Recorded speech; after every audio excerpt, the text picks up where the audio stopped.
Proposals ಮಾಡಿಕೊಟ್ಟಿದ್ದೀವಿ. ತುಂಬ ಈ soft ಕಾಂಪೊನೆಂಟಿಗೆ ಸಂಬಂಧಪಟ್ಟಂಥದ್ದು ಸ್ಕೂಲಲ್ಲಿ ಹೇಗಿರಬೇಕು ಅಂತೇಳಿ ಚಿಕ್ಕನಾಟಿನಲ್ಲಿ ಅಂತ ಒಂದು ಶಾಲೆ ಅಲ್ಲಿ ಮಾಡಿರ್ತಕ್ಕಂಥ ಶಾಲೆ ಮಾದರಿಯಲ್ಲೇ ನಮ್ಮ ಕೂಡ್ಲಿ ತಾಲೂಕಿನಲ್ಲಿ ಶಾಲೆಗಳನ್ನು ಮಾಡಬೇಕು ಅಂತೇಳಿ ಎಲ್ಲ ಶಾಲೆಯಲ್ಲಿ ಆಲ್ಮೋಸ್ಟ್ ಒಂದು 225 ಕೋಟಿ ರೂಪಾಯಿ ಪ್ರಾಜೆಕ್ಟನ್ನು ಸಬ್ಮಿಟ್ ಒಳಗಡೆ ಮಾಡಿಸಿದ್ದಾರೆ. ಎಷ್ಟಂದ್ರೂ ಹೆಚ್ಚು ಕಡಿಮೆ ಒಂದೂವರೆ ತಿಂಗಳಿಂದ ನನಗೆ ಈವನ್ ಒಂದು ಶಾಲೆ ನೋಡೋಕ್ಕಾಗ್ತಿಲ್ಲ. ಯಾಕೆ ಹೇಳಿದ್ರೆ ಅಷ್ಟು ಅದರಲ್ಲಿ ಇನ್ವಾಲ್ವ್ ಆಗೋಗ್ತೀವಿ. ನಮ್ಮನ್ನು ಸುಮ್ಮನೆ ಬಿಡುವಲ್ಲ ಶಾಸಕರು. ಅದನ್ನು ಏನಾದರೂ ಮಾಡಿ ಅಷ್ಟು ದುಡ್ಡು ತರಬೇಕು ನಮ್ಮ ತಾಲೂಕಿಗೆ, ಶಾಲೆಗಳನ್ನು ಅಷ್ಟು ಚಂದವಾಗಿ ಮಾಡಬೇಕು ಅಂತೇಳಿ. ಸೊ ಅಷ್ಟು ಚೆನ್ನಾಗಿ ನಮಗೆ ನಮ್ಮ ಶಿಕ್ಷಣ ಇಲಾಖೆ ಜೊತೆಗೆ ನಮ್ಮ ಮಕ್ಕಳ ಶೈಕ್ಷಣಿಕ ಭವಿಷ್ಯವನ್ನು ಚೆನ್ನಾಗಿ ಕಟ್ಟಬೇಕಂತಕ್ಕಂಥ ದೊಡ್ಡ ದೂರದೃಷ್ಟಿಯನ್ನು ಇಟ್ಕೊಂಡಿರ್ತಕ್ಕಂಥ ಶಾಸಕರು ಗೊತ್ತಿದ್ದಾರೆ.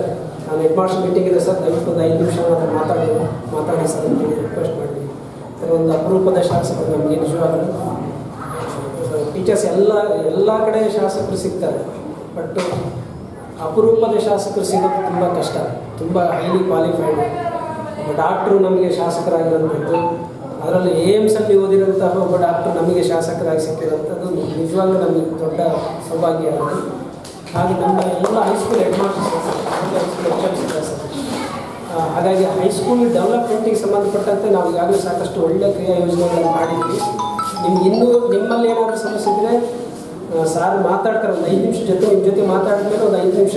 ಯಾಕಂದರೆ ಅವರು ತುಂಬ ಜನ ಇದ್ದಾರೆ, ಮತ್ತು ಬೇರೆ ಕಡೆ ಅಪಾಯಿಂಟ್ಮೆಂಟ್ಸು ತುಂಬ ಇರೋದ್ರಿಂದ ಒಂದು 5ರಿಂದ 10 ನಿಮಿಷ ನೀವು ಬೇಕಾದ್ರೆ ಇಂಟ್ರಾಕ್ಟ್ ಮಾಡಲಿಕ್ಕೆ ಅವಕಾಶ ಸಿಗಬೇಕು ಅನ್ನೋ ದೃಷ್ಟಿಯಿಂದ ರಿಕ್ವೆಸ್ಟ್ ಮಾಡೋದಕ್ಕೆ ಬಂದಿದ್ದಾರೆ. ಅವ್ರಿಗೆ ನಿಮ್ಮೆಲ್ಲರ ಪರವಾಗಿ ಮತ್ತೊಮ್ಮೆ ವೈಯಕ್ತಿಕವಾಗಿ ಹೃದಯದ ಆತ್ಮೀಯ ಸ್ವಾಗತವನ್ನು ನಾನು ಬಯಸ್ತಾ ಇದ್ದೀನಿ.